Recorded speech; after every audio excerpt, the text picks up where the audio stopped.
comme vous avez remarqué, on a pu récupérer des auteurs grâce à leur ou bien grâce à la clé primaire. La question qui se pose maintenant, est-ce que ce sera le cas toujours? Bien sûr que non. On pourrait ou bien on pourrait tomber dans des cas où le cas d'usage, ça sera de récupérer un auteur, par exemple, à l'aide de son adresse mail, à l'aide de son username, de son last name, de son first name, ou bien d'un autre critère assez complexe. C'est pour cela, en fait, Hibernate, il nous a fourni son langage de requêtage, ou bien ce qu'on appelle HQL, ou bien c'est Hibernate Query Language. En fait, c'est un langage de requêtage, c'est très similaire à SQL. Vraiment. Et derrière, en fait, il y a du SQL, bien sûr. Donc, c'est un langage haut niveau qui est pour moi une surcouche de SQL et qui est orienté objet. Nous allons voir dans les exemples, on va vraiment utiliser des notions de l'objet. Donc par exemple, on va voir from user. Donc ça c'est pour l'objet, user.username ou bien other.email et ainsi de suite. En plus que ça, puisque c'est de l'orienté objet, et du coup en fait il comprend les fonctionnalités qui arrivent ou bien qui viennent avec de l'orienté objet, par exemple l'héritage, le polymorphisme, les associations entre les tables. Et c'est vraiment, par exemple, pour les associations, nous allons les étudier en profondeur dans les vidéos qui viennent. Donc, c'est un langage qui est fourni par Hibernate, qui est vraiment très similaire, vous allez voir dans les exemples, à SQL. Donc, ne vous inquiétez pas, c'est du SQL. Ok? Très bien. Pour se familiariser avec ce langage HQL, on va commencer tout d'abord par récupérer tous les auteurs. Ok? C'est l'équivalent de select étoile from other. Ok? Dans SQL. Ici, dans HQL, c'est un petit peu pareil. Ok? Mais avant d'arriver là, donc, en fait, select étoile from other, c'est une requête. Et du coup, ce qu'on va faire, nous, on va utiliser notre objet session et on va créer une requête. Donc, session.createQuery. OK? Donc là, la query en HQL, donc là, il n'y a pas de select étoile. Pourquoi? Parce que, en fait, comme je vous ai dit, c'est de l'objet. OK? Très bien. Dans ce cas-là, en fait, il n'y a pas. Très bien. Ensuite, je dis tout simplement from other. Et other, et faites très attention, là, il ne faut pas mettre le nom de la table. Et je le répète, parce que c'est de l'objet en fait. Okay? Il faut mettre le nom de l'entité. Par exemple, si notre other, si notre table il s'appelle AAA, mais dans l'entité il s'appelle other, dans ce cas-là, il faut mettre toujours other. Ok? Très bien. Donc, une fois que vous faites comme ça, c'est bon. Ensuite, vous pouvez dire get result list, en fait, qui va envoyer la liste de tous les auteurs. Et ensuite, donc, ils seront stockés dans notre variable liste auteur. Ok? Donc, voilà pour cet exemple. Ensuite, pour compliquer un petit peu la requête, on va utiliser la statement where. Ok? C'est exactement la même chose. On a notre session. On va créer notre requête .createQuery. Ensuite, pour l'instant, on va pas mettre select étoile. Par défaut, c'est select étoile. On dit tout simplement from other, donc from ma entité. Et je lui donne l'alias a, where a.email. Pourquoi? Parce que ça, c'est toujours de l'objet. Donc, c'est a. Donc, l'accessibilité, c'est par point.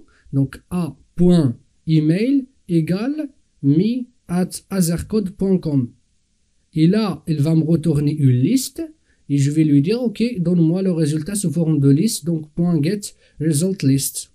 OK? Et tout cela, il sera stocké comme l'exemple précédent dans ma variable auteur qui est de type list_other. Voilà. Donc, il n'y a rien de compliqué. Voilà. Donc, il faut toujours garder en tête que si, quand vous travaillez avec de l'objet, si vous gardez cela dans votre tête, donc le SQL, vous allez savoir très facilement traduire du SQL vers du HQL. OK? Très bien. Alors, on se retrouve là pour un exemple pour pratiquer tout cela. Maintenant, on va récupérer tous les auteurs. OK? Pour cela, donc on va aller dans le package démo et on va copier par exemple le dernier, par exemple celui-là. Donc, je vais faire CTRL-C et CTRL-V et je vais l'appeler tout simplement démo. Pour l'instant, je vais l'appeler HQL, ok, ou bien des exemples de HQL, ok, et là je vais faire ok, très bien. Donc c'est cet exemple. Comme d'habitude, on a la création de Session Factory et là je vais agrandir de Session Factory et de Session à partir de Session Factory. Nos opérations SQL, on les met dans un bloc try catch finally. Pour mon cas, il n'y a pas de catch.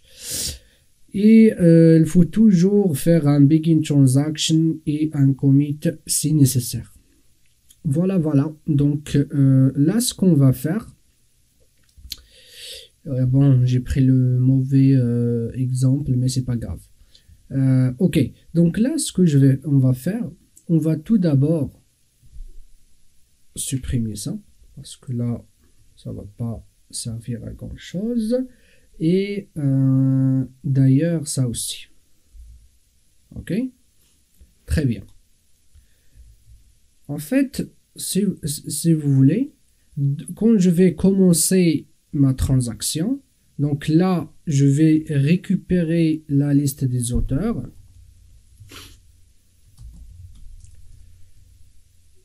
Donc la liste des auteurs.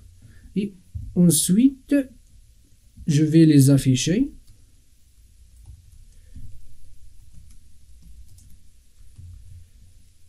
Ensuite, et puisqu'il n'y a pas de changement, du coup, cette partie-là de commit, je pourrais la mettre en commentaire.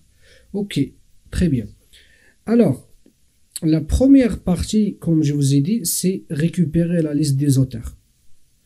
Alors, on va utiliser notre variable session ou bien notre objet session.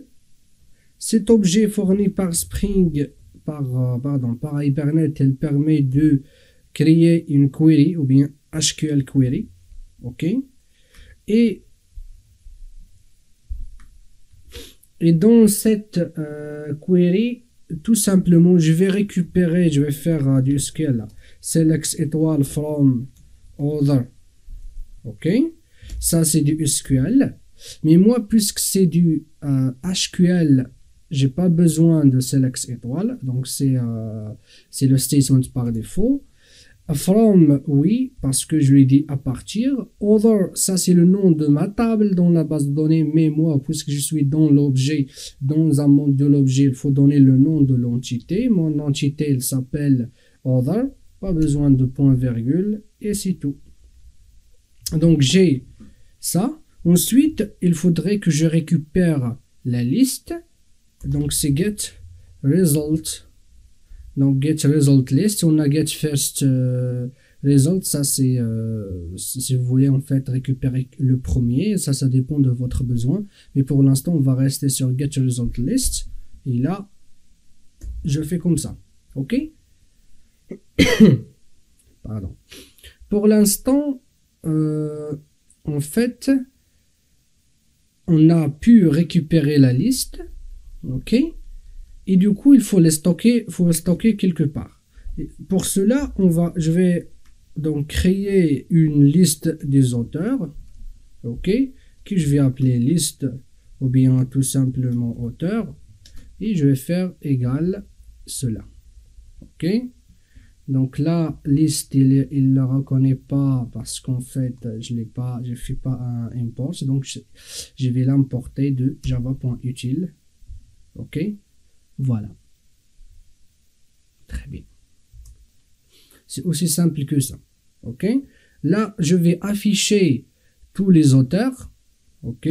Tout simplement, je vais faire un for de tous les auteurs qui sont dans auteur, dans ma variable auteur, et je vais tout simplement faire un sysout, ça veut dire affichez-moi dans la console auteur, c'est auteur, c'est pas auteur, c'est a.toString qu'on avait surchargé. OK? Et c'est tout. Et je fais CTRL S. Donc là, si j'affiche, ou bien j'exécute, pardon, il va m'afficher tous les auteurs. Donc là, je vais faire run as Java Application.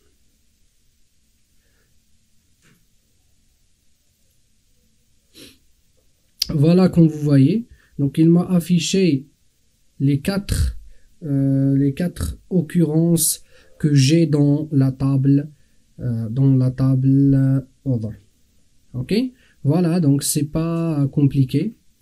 Et voilà, juste pour une remarque, pour les gens qui connaissent pas, en fait, je me suis permis de ne pas mettre les accolades parce qu'en fait, dans cette for, là, j'ai qu'une opération, c'est celle-là, et du coup, vous avez le droit de ne pas mettre les accolades, et même la mettre en ligne, ça pose aucun souci. OK? Très bien. Ça, la première remarque. La deuxième remarque, getResultList, en fait, il retourne un objet générique. OK? Un objet générique, pourquoi? Parce que cette fonction getResultList, il ne sait pas de quel type il va retourner. Et du coup, il va retourner un objet générique, et donc de la classe mère object. Et de ce fait-là, normalement, si vous n'avez pas désactivé les warnings pour les unchecked, je vais vous expliquer comment ça, vous allez voir que cette ligne il est en jaune. Pour désactiver ce type de warning qui dit que ne faites pas en fait les checks des génériques, voilà, vous allez dans Window et Preferences. Ensuite, vous allez dans Java, Compiler, ok? Ça dépend en fait de est-ce que vous l'avez en anglais ou en français. Et vous allez dans Error Warnings. En plus que ça, est-ce que vous avez la même version que moi? Mais il faut juste comprendre que en fait, ici, c'est les erreurs et les warnings qui génèrent. Et ici, on a Generic Types, ok? Ici, moi, en fait, moi aussi, avant, il m'affiche, je vais vous montrer comment il affiche ça. Je vais mettre warning, je vais faire apply and close et je vais faire yes. Voilà. Normalement, il va vous l'afficher comme ça. Voyez? Et si vous faites le curseur dessus, là, il vous me dit que the expression of typelessness and check the conversion, ça c'est juste, il faut faire une conversion. Mais là, par exemple, il vous donne generic type argument et ainsi de suite. Mais ça nous intéresse pas.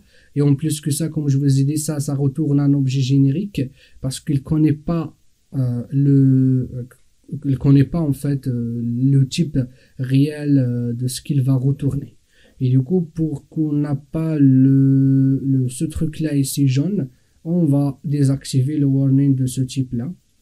Ok, donc Window Preference, si vous allez dans Error Warnings dans le compiler, parce que c'est le compilateur qui génère ça, et ici vous allez mettre, par exemple pour moi je vais mettre Ignore, ok, et je vais faire Apply and Close. C'est juste une parenthèse au cas où vous avez des traits jaunes et vous avez peur, vous inquiétez pas, une fois que c'est jaune, c'est pas très grave, mais tout cela reste en fait dans le cadre de vraiment des exigences de votre projet. Et voilà, donc c'est pas toujours il faut les désactiver. Peut-être que selon les exigences, il faut les laisser comme ça. Le développeur, il sera prévenu en cas de des erreurs comme ça. Voilà, voilà. Donc c'est ça le premier exemple. On va enchaîner directement sur le deuxième exemple. Le deuxième exemple, donc là, je vais juste copier celui-là et celui-là. OK. Et en fait, là, je vais récupérer l'auteur. OK. Avec l'adresse mail, ok, qui égale mi@azercode.com. Ok, donc on va récupérer ça. Ok, donc là, ce que je vais faire, je vais l'appeler the other, parce que ça c'est une liste et là je vais mettre email, c'est juste un exemple. Ensuite, en fait, bref, on va revenir là-dessus. On a notre session, on va faire create query pour qu'il nous crée une requête. Ensuite, là, je vais faire d'abord le SQL. Donc, c'est select étoile from, donc c'est other, where, ok, where email égale ça. Donc, ou bien je l'ai déjà copié. Voilà. Donc là, je vais me permettre je vais l'agrandir ça. Et je vais revenir comme ça. Voilà.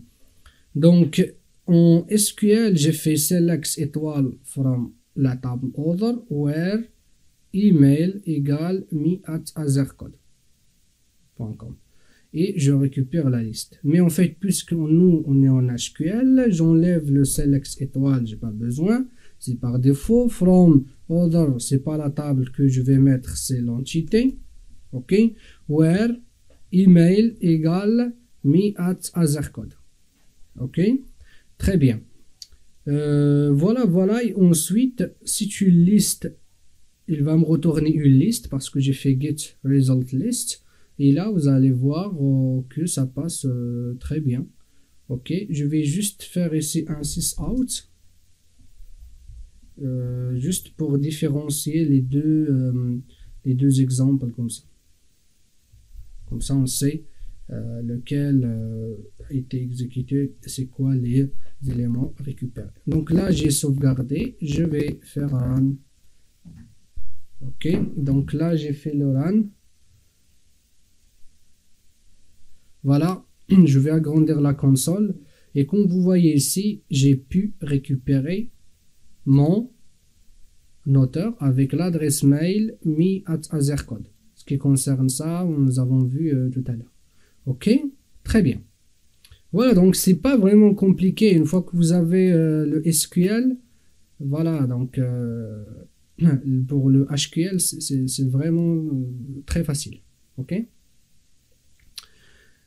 Après, si vous voulez, par exemple, quand vous avez plusieurs tables et vous voulez pas réécrire other, surtout quand vous avez des colonnes qui sont avec des noms qui sont pareils dans les deux tables, un truc comme ça, on met, comme j'ai mis dans l'exemple, on met une alias ici et je fais ici a.email, je sauvegarde, donc juste pour que je reste en cohérence avec la théorie.